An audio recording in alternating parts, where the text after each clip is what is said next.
Okay, please give another warm welcome for Fred. Yeah. Yes, indeed. Yes, indeed. How are y'all doing today? Everybody doing all right?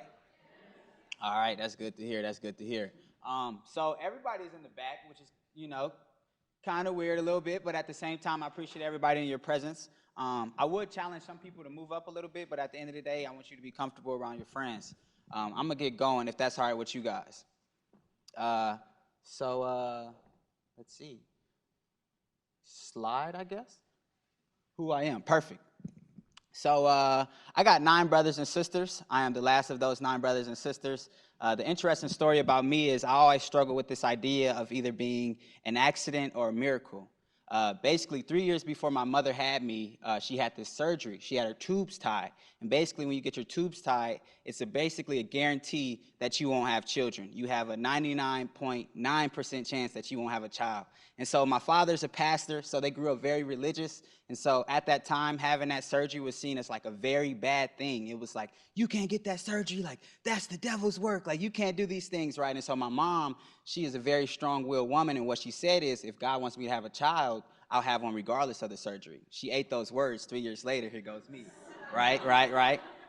And so I really appreciated my family, and I grew up and I was developed in a society in which taught me to never call my brothers and sisters stepbrothers and sisters. I wasn't even aware that we didn't have the same mother and father simply because of the idea of being a brother was that's what we were. Being a sister was that's what we were.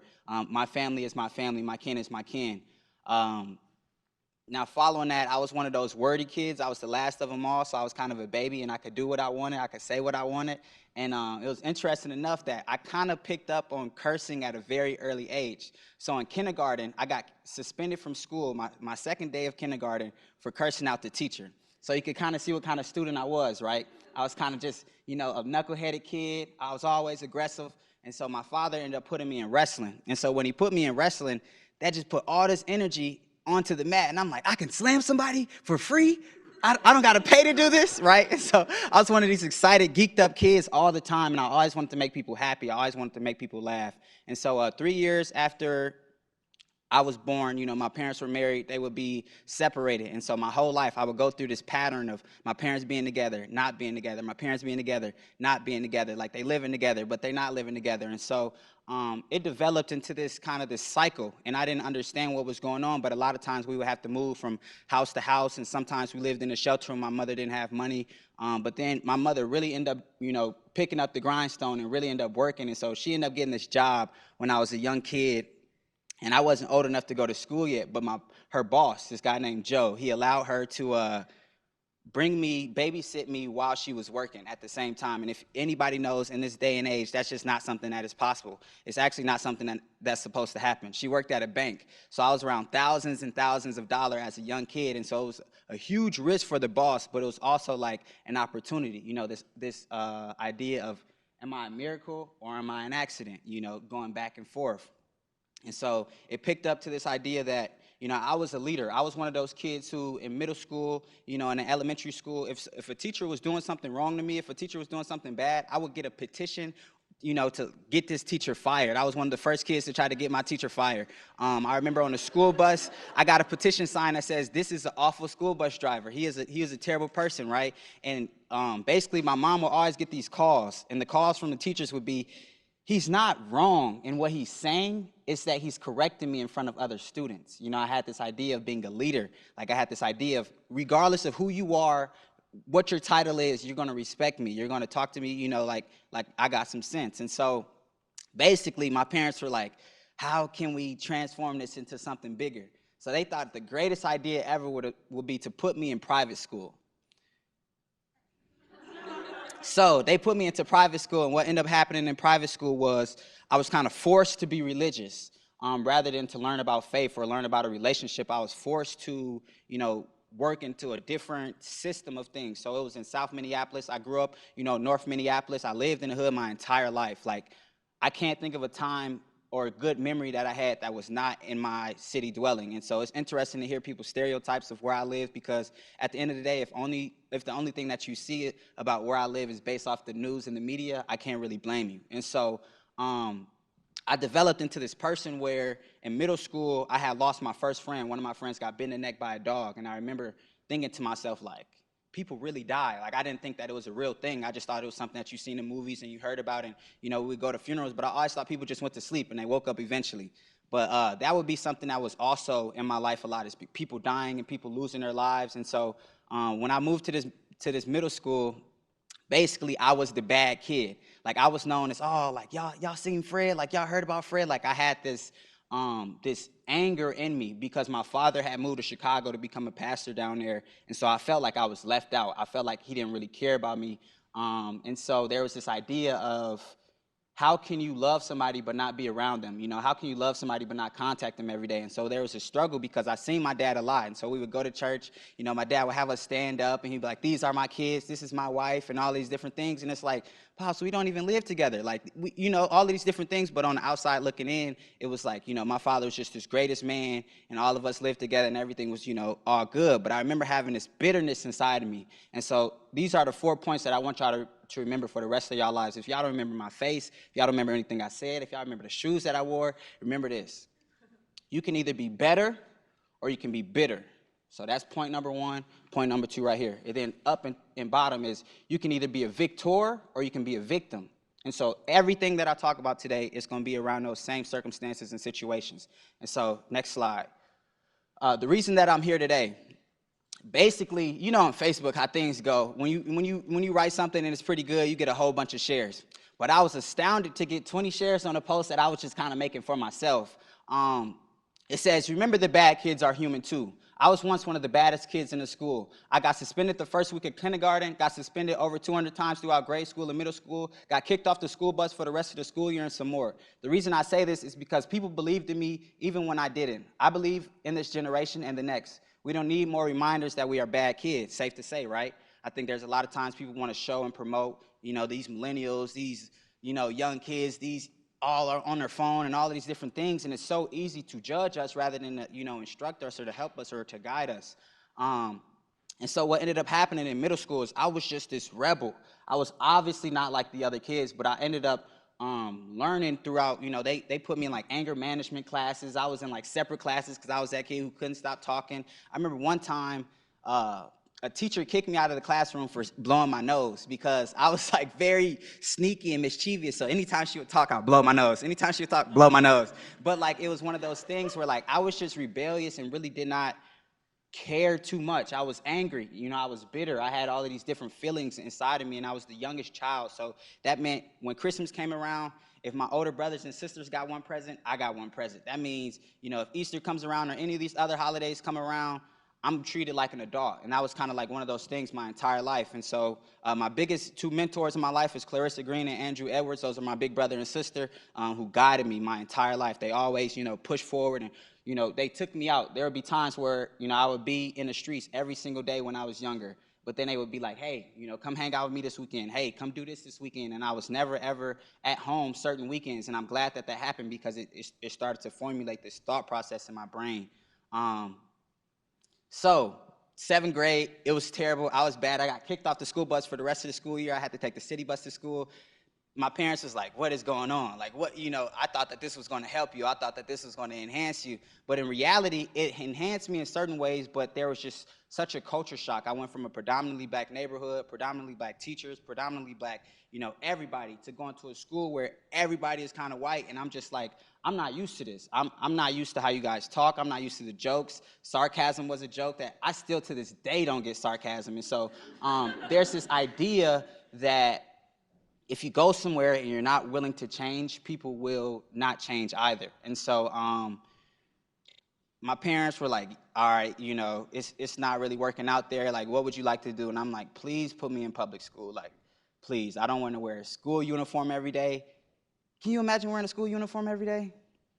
Okay, so I wear a school uniform every day, and that was the one thing that I hated because I like to dress how I dress. I like to wear new shoes. I like to wear nice shoes all the time, no matter what. I just enjoy being myself. I enjoy, thriving and being who I am, and I feel like that school kind of put me in a box, but also put a lid on top of that box. Like, you can't be anything outside of what we want you to be. But the school also challenged me and made me think outside of myself and think beyond where I was, and it was probably one of the first places who actually taught me, like, Fred, you have to really identify who you are and what you're doing in life. So I'm thankful for that. So moving on, past middle school, I would get into 8th grade. I would be in public school.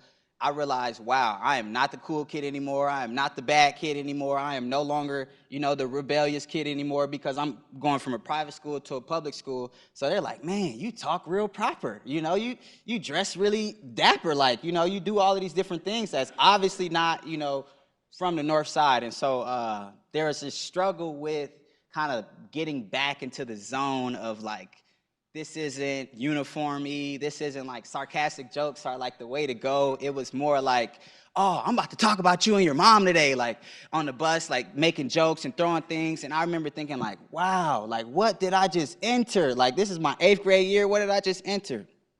And so I was one of those kids who really never got in trouble in 8th grade, and I realized the less I talk, the less I'll get in trouble. So I stopped talking a lot and started to really become this athlete. And so my 8th grade year, I got most athletic at my school. I was a wrestler. I was on the football team. I lied and said I did track just so I can win the award. But at the end of the day, you have to do what you got to do sometimes. So my freshman year would be one of the hardest years of my life. Basically what happened is my mother said, I've decided, I believe that it would be a good idea for me to move to Chicago with your father. And I'm like, move to Chicago. Now you got to think this is in 2013. No, this is in 2010, I believe. And it hurt me because I'm like, what am I going to do? Where am I going to go? I'm in 8th grade. I'm about to, be my freshman year in high school. Where am I going to go? What is going to happen? And she knew that I wasn't going to move to Chicago. At that time, I think there were more people killed in Chicago than there was in Iraq. And for me, I'm just like, why would you ever want to move there yourself? There's a struggle with, feeling unwanted, feeling like a burden, feeling kind of like it doesn't matter what's happening to me. It doesn't matter what's happening in my life because at the end of the day, my mother feels like my father is more important than, her last kid. All her other kids are grown. Every single one of my brothers and sisters is at least 4 years older than me. So this idea, like I said, of, getting one Christmas present, because when you're older, that one Christmas present is a lot more expensive than when you're 12 years old or when you're 14 years old. And so I went into my freshman year very bitter, angry, but also I had one objective. I'm going to make somebody's day every day. And that was just a small thing for me. So I was just the funniest guy. Like I was the dude you just sit next to and be like, what you got for us today, Fred? And I never ever thought about it, but I was sort of being used in a way just to be a person's light. I was just there to be somebody's sunshine, just there to make somebody happy. If you can go to the next one, bam. So what ended up happening is I transferred schools. I went from a North Minneapolis school to a South Minneapolis school. For y'all, Minneapolis is a big city, but there's a lot of differences between the two cities. And so I went from kind of wrestling, wasn't really proud of myself wrestling, kind of playing football, our football team wasn't really good, to transfer into a new school where the mindset and the ideation of everything was different. It was an art school with athletics. It wasn't just like, we want you to succeed and go to college. It was like, my big brother went to college, their big brothers went to college. Everybody at this school somehow, some way either goes to college or does something very successful. Even to this day, my graduating class at Washburn High School was probably one of the most successful classes. Like we have some of the most successful people that I know to this day, like models, actors, singers, celebrities, and all types of things. One of my friends always comments on my pictures. He's verified on Instagram. You know what I mean. You get what I'm saying. And so basically this school kind of pushed me to join Black Box Theater. Anybody know what Black Box Theater is? Okay, well, Fargo's Black Box Theater is not the same as Minneapolis Black Box Theater. Let's just get that out of the way. So basically ours was social justice, impact, talking about trauma. And so the word trauma to me was like, what? Like, what is trauma? Like, what is that? Like, why would you want to talk about yourself, like, and your weaknesses? Like, I felt like that was being very unmanly to talk about, the things that I was going through, the things that happened in my life, the traumatic experiences that I had, the friends that I was losing. In high school, by my sophomore year of high school, I had lost 12 friends to getting shot and killed, and it was such a normal thing for me that other people were like, you lost 12 friends? Like, this is something you need to talk about. Like, you can't suppress these feelings.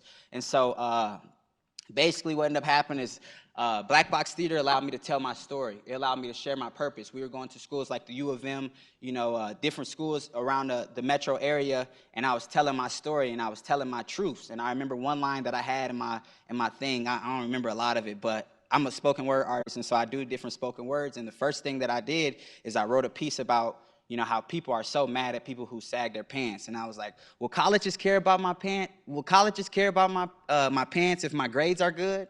And come to find out, they really didn't. They didn't care about how you dressed. They didn't care about how you talked, as long as, you were a scholastic star or whatever you did.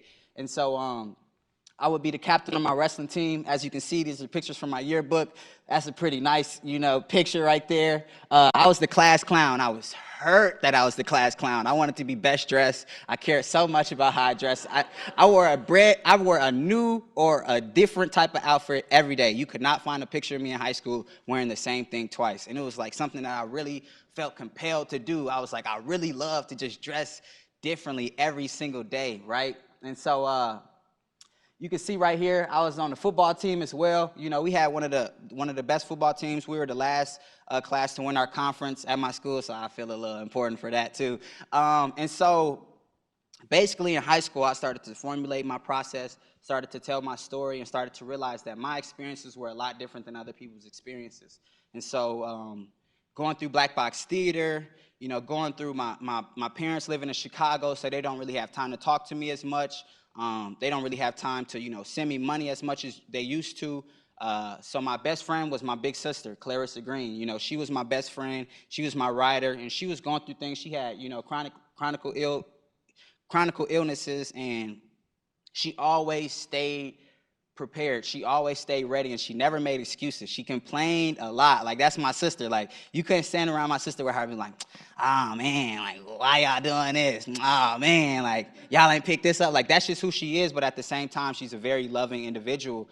And she put in my brain, like, why not? And so I started to think about, why not go to college? Like, why not me? Like, out of everybody in my family, like, why not me? And so it's like, nah, like, college sounds cool, but it also sounds hard. It also sounds expensive. It also sounds like I got to do more work than I did in high school. It was like this idea that I didn't want to do what teachers had told me college was like, in high school was not the reality of what college is like. I just got to be real with y'all right now. Whatever teachers tell y'all that, you got to do this because it's like this in college, that's their experience in college. That's not necessarily the experience of college. And so what ended up happening is next screen, I think it's just regular, bam.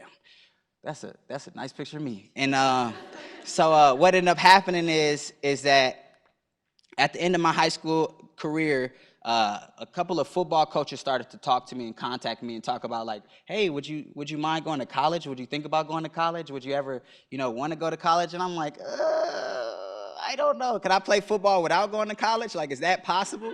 So that wasn't possible. And so what ended up happening is I looked at this school. It was a private school. Again, with this idea of private school, it might help me out a little bit. So I hit up this private school in Lakeland, Florida, called Southeastern.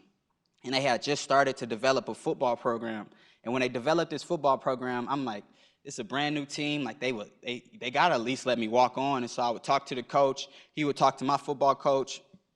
They worked out some things, and they would give me a scholarship for the school, basically for like $30,000, but the school is like $50,000 a year. And so me at that time, I'm super prideful, I'm super happy. I'm like, I found a school for me. I found a school that's gonna pay for me a little bit and all of these different things. However, I didn't understand money at the time. A lot of us in this room, we feel like we are adults and we do very adult things, and there's nothing that we don't do that our parents don't do, but that's just not the reality. We don't understand certain things like loans and interest and, being in debt. And so I had told y'all I struggled with this idea of feeling wanted. And so all I really felt like I needed my parents to do was, pay for a couple of applications and, sign a paper just for $20,000 a year, not too much, just $20,000. But $20,000 is a lot of money, especially if you go to school for 4 years. That's $80,000 I would have been in debt. So I'm very, very thankful now, thinking about it, going back towards it, that my parents did not sign that paper. I was like, Mom, like,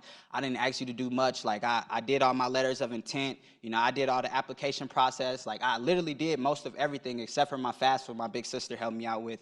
I turned in everything that you needed for college. I had 16 colleges that I applied for, so that was over like $2,000 in application fees that I had found a way to get waived through Upward Bound. I don't know if you guys have Upward Bound up here or Trio, any of those services, and so they helped me out and they waived a couple of my application fees. But this private school that I really wanted to go to, that I was not gonna not go to, that was the one school that, anybody asked me like, where are you going to school? What's happening with you next year?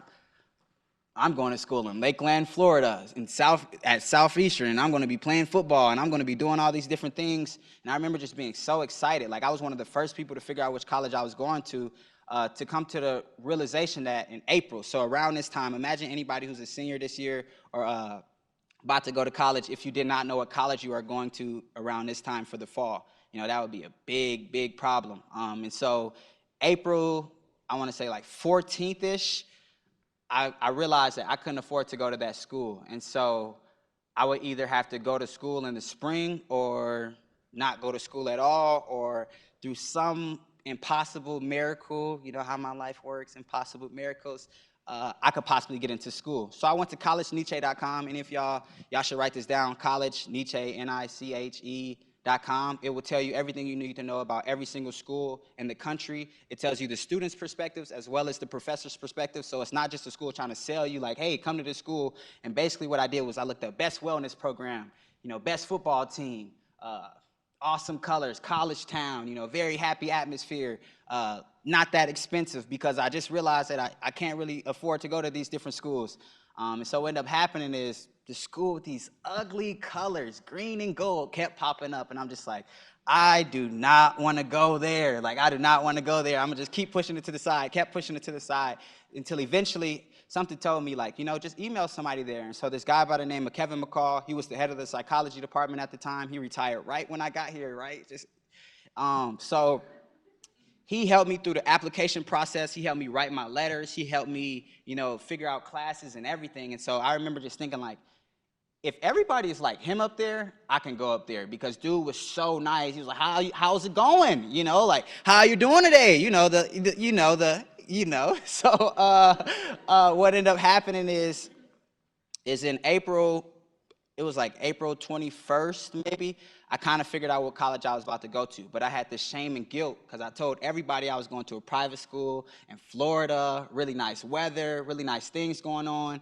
But that wasn't the honest truth. And so I had so much shame and guilt that I kind of just ghosted everybody. Like, I didn't have a graduation party or any of that. And so finally, what ended up happening is that my senior year, everything was done. I had this shame and guilt, but I ended up finding a school. And then April, I want to say it was either April 26 or 27, I got news that my first nephew, he was about 3 years old, he had a heart problem, and he ended up passing away. And so my birthday is May 7th, and we ended up burying my nephew May 6th. And so like I tell y'all, it's this idea of having shame and guilt and pain and grief and having all of these things happen in my life. And I'm just like, why would you do this? Whoever created us, like, why would you make me go through all of these different things? Like, why would you put me through this? Like, why would you push me here, and just pull it back, and then push me here and then pull it back, and just, it just felt like I was kind of getting like bullied, and I was getting like tortured. And that's why I'm telling y'all, like, anybody who feels like they're going through things, I feel like it is genuinely for a purpose. And so what ended up happening is after that, my first day headed to North Dakota, which is super funny because I thought that North Dakota and South Dakota were in Montana, so I thought that I was headed to school in Montana. So we finally get to, if you've ever been to the older part of West Fargo, like the older hasn't been ever changed or fixed part of West Fargo, it looks like an old town, like that Old Town Road song was like made there. And so my brother looks at me, and my first day at NDSU would be orientation, would be my first day of classes, would be my first day in the dorms, would be my first time in Flat, North Dakota. And so what ended up happening is my brother was like, you sure you want to go to this school? And I'm like, I don't really have no choice. Like, I'm going to do, the best that I can. And so the leadership programs started to formulate. And at these leadership programs, this guy named Matt Scoy, which is my mentor to this day, he was one of the people who told me to audition for so many different things. If you ever go to NDSU, that is the one person you need to just latch on to, and you just need to meet, because he will help you create who you are. And so he came into the room, during orientation. He goes, how's it going, everybody? I hope everybody's doing good. I just want to let you know we got a leadership program, yada, yada, yada, yada, yada, yada. And I just remember thinking, like, this dude is hype, like stupid hype. But then what he said was, and I'm a Washburn alumni, click. I'm like, you went to the same high school I went to, so you got to know some of the same things that I know. And so I ended up latching on to this dude, and he put me into Foundations of Leadership, and I was in Unknown Leadership. I was in all of these different leadership programs, and life was starting to kind of, I would say, pan out for me. I think that's safe to say. So I started to learn about fixed mindset and growth mindset and all of these different things about life and things that were pulling me back and pushing me back and all of this. And what ended up happening is that I went on a spring break trip. You know, all college freshmen, well, I shouldn't say all. Most college freshmen, they go somewhere for spring break. You know, they go to Mexico or they go to Florida, or some people go to North Dakota, or, you know, or whatever. And so I had a buddy at the time who asked me, you know, would you mind coming down to Texas with me? I got a family in Texas, you know. So we stayed in Killeen, Texas for about 5 days, and we were headed to South Padre Island. Stay away from South Padre Island, anybody and everybody. If you ever go on spring break, is the craziest place to go to spring break. It is just not safe. However, what ended up happening is we were so excited. It's about 8 p.m. We checked into our hotel. We're like, we only got an hour to go. We might as well just go. We might as well just go to this island. So we're super excited. We're driving down the road. It's super foggy. We're in the fast lane. We go over a bridge that's about 1.5 miles long. So after you get off of this bridge, you got 2 miles left until you make it to Padre. So we playing this song, and I'm excited. So it's the music playing, it's all soft, we ready to go. And out of nowhere, in this fog, I would see a light. And I remember we were in the fast lane, but a SUV truck, you guys know how big an SUV truck is? Basically, he swerved from out of his lane. They were in the opposite highway, swerved past the median, and started driving towards us, going 75 miles an hour with about 0.2 seconds left. My roommate, he would become my future roommate, he took a turn, like super hard turn, like, bam, okay. So we ended up flipping and crashing and like basically swerving into this ditch. And I remember like it was so much traffic because of the car accident. Like I didn't understand what was going on, but all I could hear was the sound like, and I'm like, what is going on? I really didn't understand what happened at the time. It was shock, or whatever you might want to call it. And so I look over, and my buddy to the left of me, Derek, he's sitting there lifeless, like dead, with his head on the steering wheel. And I'm just like, oh no, like, Lord, please do not let this man die next to me. Like, I can't have somebody die on my spring break trip. And mind you, he had a wrestling scholarship, and he was on the wrestling team, and all these different things. And then the dude behind me, he's like, oh man, like, I don't know what's going on. And I remember getting out the car, and basically, long story short, the guy in the back seat had 6 broken ribs. He was coughing out blood, and the driver of the car, he had a shattered femur. Anybody know what the strongest bone in your body is? Exactly. And so he shattered it completely, and I came out the car accident with nothing wrong with me, right? And it's like, nothing wrong with you. Like, were you in that car accident? Like, I remember people telling me after the accident, like, yo, did you hear about what happened to Derek and his friends? Like, they got into a car accident, man. It was crazy. I was like, I was that friend. Like, I was the other person in that car, you know? And so it's a struggle of going through something traumatic and something not happening to you, because it's like it becomes almost unreal to you. It becomes like, did this really happen? And so what ended up happening is Billy Mazinga, I don't want to mess up his name. He was one of my Young Life coordinators. I don't know if you guys have a Young Life here, but it's like a super cool group, faith-based group, and they basically push you and mentor you and all these different things. And he asked me to tell my story. And so it was this idea of telling my story again, you know, doing something that was beyond myself, beyond my reach. And so if you can see right here in this upper right-hand corner, right there, I got a little grill in. It's a little, you know, little different things. But so I wrote this story. You know, 704 words. You know, at that time, I think it was like, my freshman year, the end of my freshman year, that was still a lot of words for me. Like 5,000 words now is kind of like a lot of words, but 700 words at that point in time was like, that's a lot of work.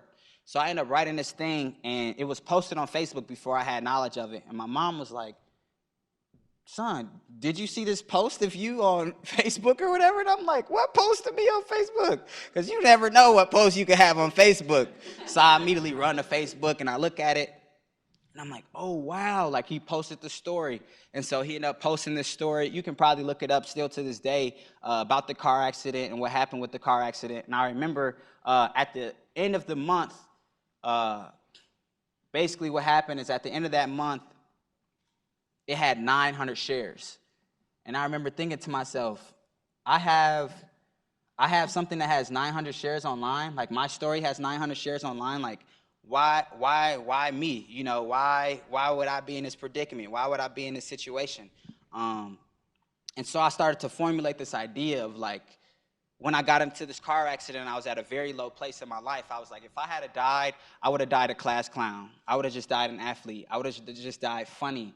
I would have just died, you know, making other people happy. Like, I would have died with zero legacy. I would have died a class clown. Like, that would have been my life. If you were to die today, you know, what would be your legacy? And that was something that I had to ask myself my freshman year in college.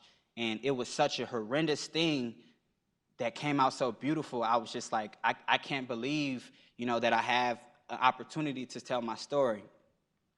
And so what ended up happening is I had to formulate and ask myself a couple of questions. And it's so crazy that Rachel, who was just here, is asking y'all some of the same questions that I'm asking y'all, because I'm like, wow, it's like we were synced and we don't even know, you know, we don't even know what each other was about to post.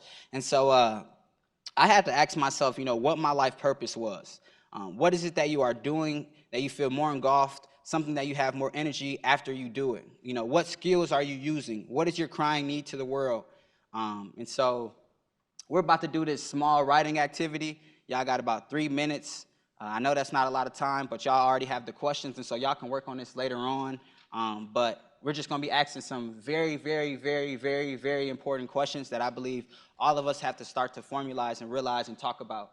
So this is called the Getting Unstuck writing activity. Question number 1, I'm sorry, it's probably too hard to read for some people, but it says, how do you want to be remembered? Question number 2 is, what is your life purpose?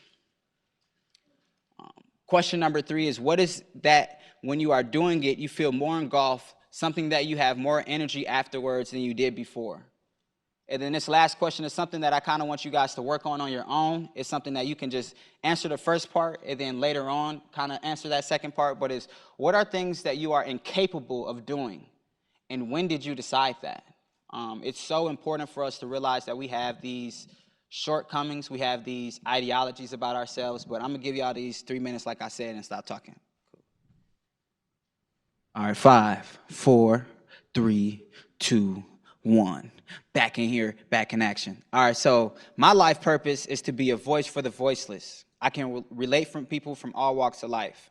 You know, I want to motivate people and help them in their times of loneliness. That was something I figured was my life purpose. And so it was interesting enough for me to realize it didn't take a 6-month hike or a $2,000 seminar for me to realize what my life purpose was. It didn't take, you know, my parents yelling at me or my teachers telling me what to do for me to figure out what my life purpose was. I feel like everybody figures out what their life purpose is organically.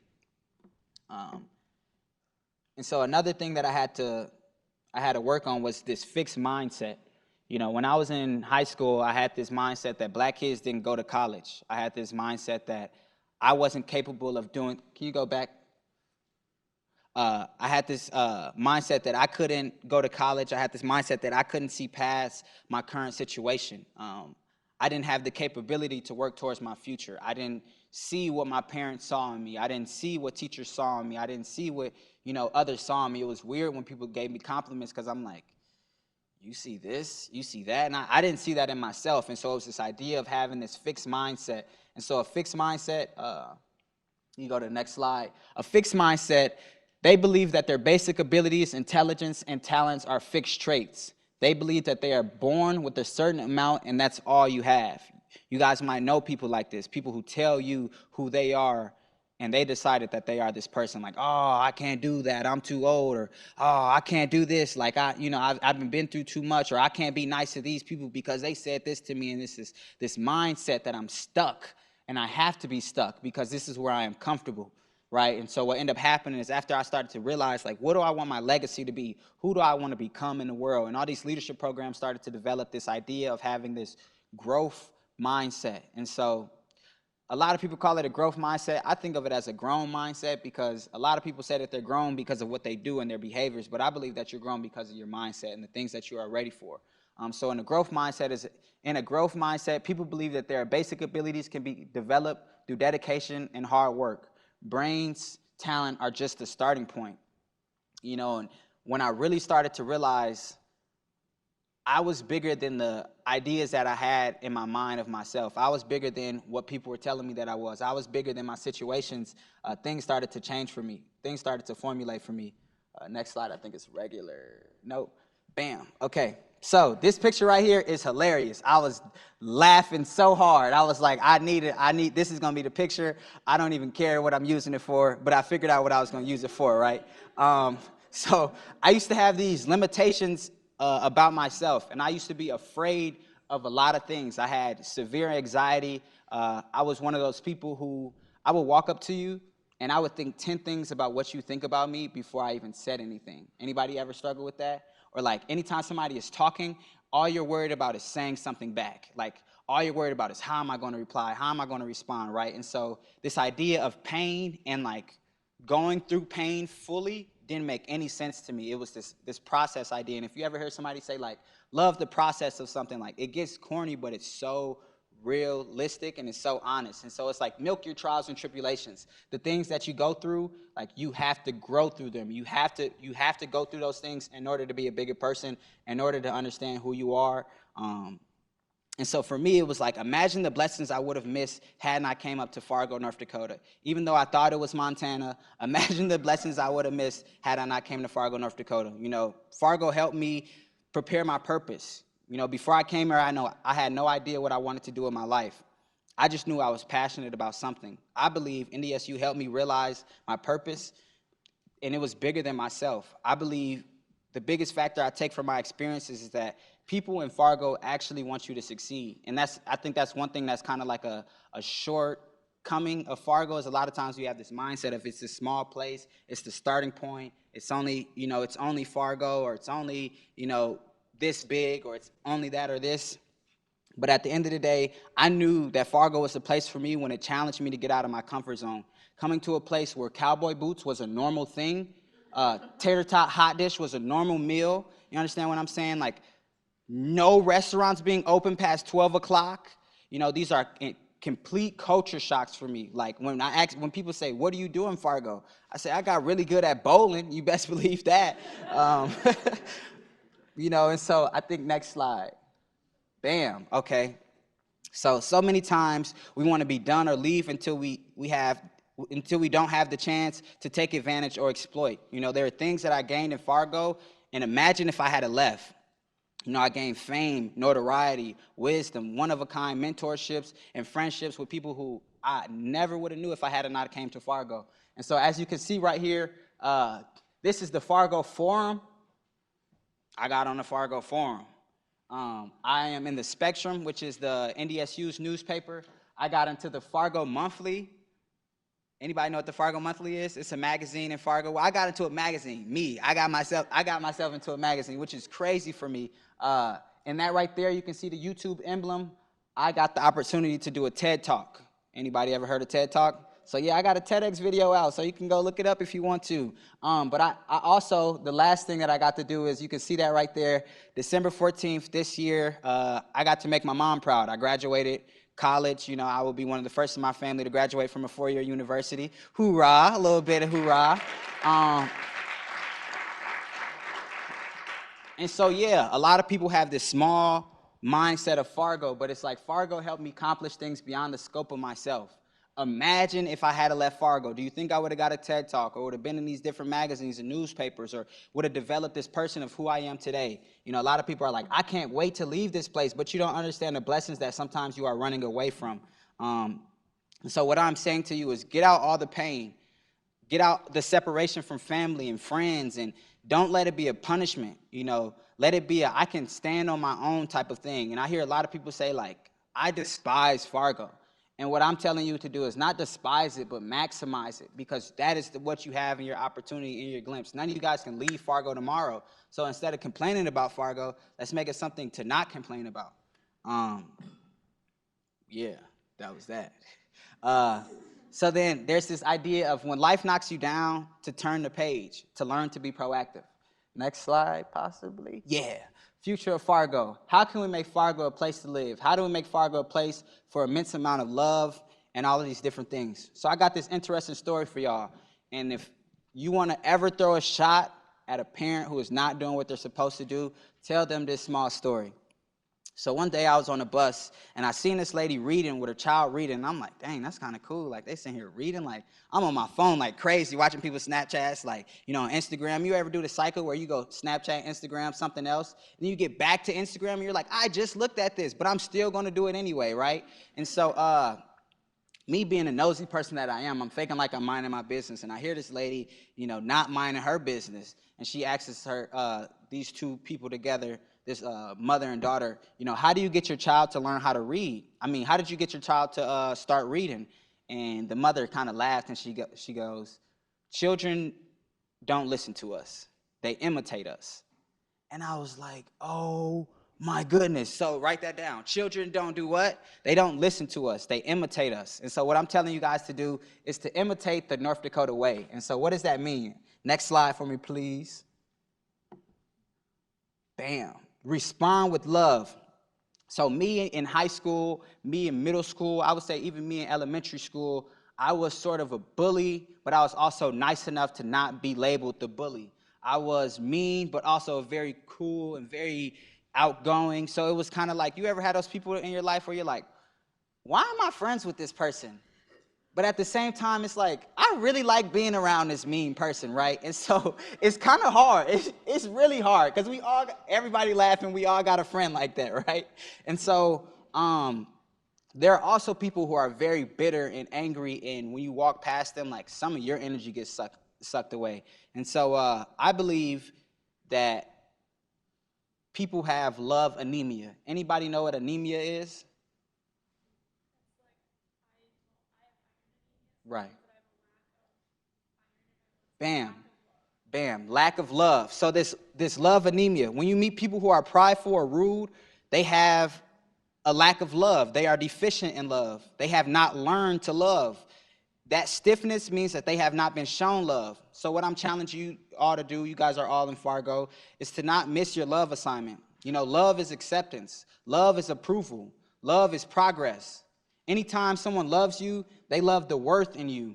They want you to expand and to grow. It doesn't mean that they want you to change. Understand that love is not change.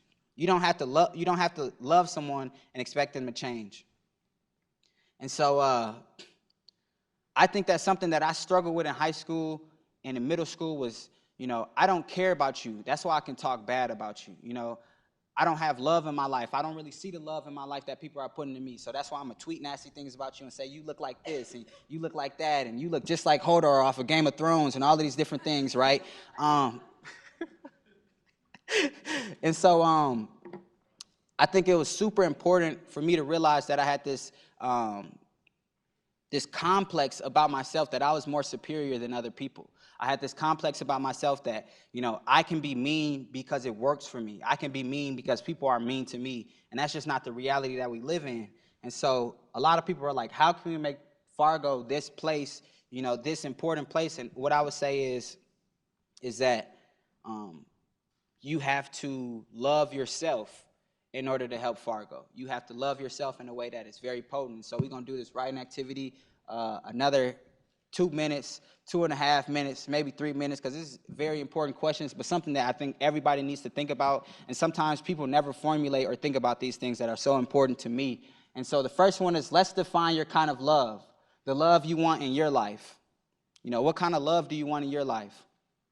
And then write down, how do you want to be loved? I think a lot of times when you have a lack of love, you don't even think about how you want to be loved. I think everybody deserves to be loved, and loving is different for everybody. And so if you got to, move a seat a little bit, like, hey, bro, I ain't trying to have you, see what I'm writing, that's perfectly fine. But I think that this is important for y'all, and I'm going to stop talking so y'all can start writing.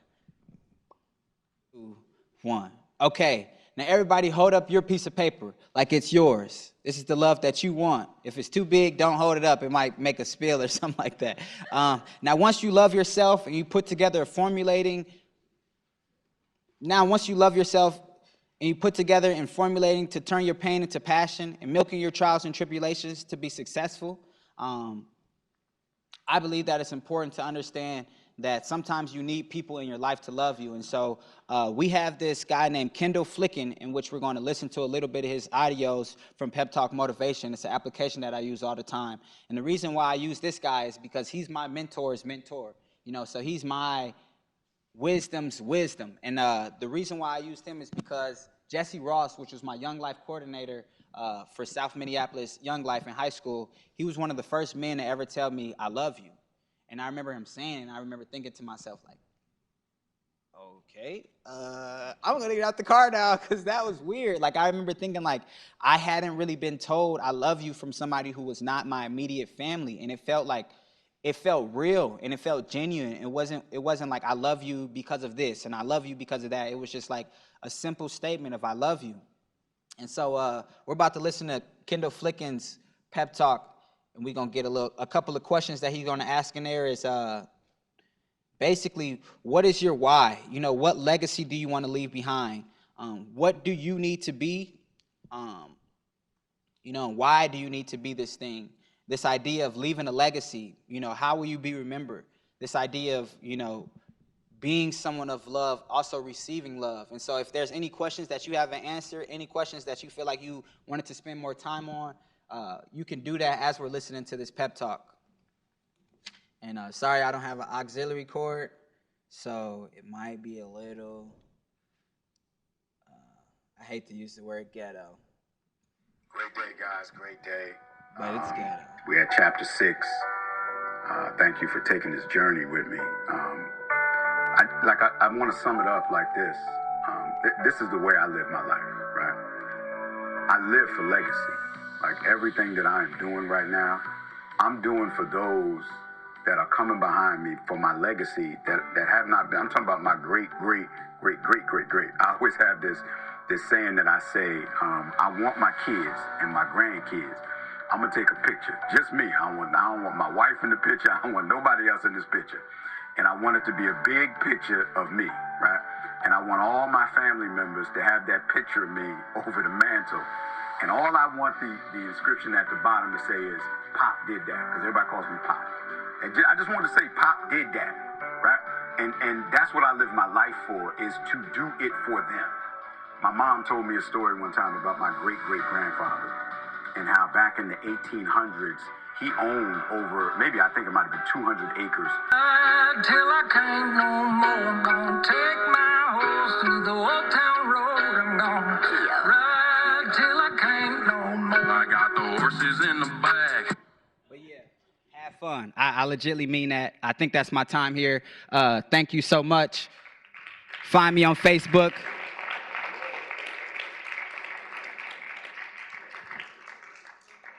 So I believe seniors in high school are 18 years old. I'm 22 years old. Everything is very much possible. I'm not that much older than you guys. I think that shout out to the team over here for everything that they did with the Fargo Youth Initiative. Thank you so much. Have a good day. No problem. No problem. Thank you. Thank you very much. No problem. All right, just a few quick things before we wrap up here. So this is Impact Fargo, put on by the Fargo Youth Initiative. If you're an underclassman, feel free to apply. We're going to get those out pretty soon. We meet once monthly on Sunday nights, and we have lunch meetings every month as well, towards the beginning of the month. And we're looking for high school students who are enthusiastic about community and building service. So if you like what you see here and you want to be a part of what builds this, and if you want to do more things in the community, we'll get links out. We'll get the form out to you as soon as we possibly can. So thank you. Yeah, and we're passing around some forms right now. So if you want to leave feedback, that's wonderful. We use that for if we do Impact Fargo 2020 and for other things. So please fill that out before you leave. Also check out at registration before you leave so that we can make sure that we have you down and that the attendance offices change it to an activity excuse. We'll present all of the information from the Power Half Hours at at the City Commission. So thank you all for doing that. And finally, we'd like to thank all of you for coming, our speakers for donating their time, tech support, Brandy Ani from the school board, Rachel Asmussen and Reach Partners, and of course, Catlin Christie from the planning department. And thank you all for coming.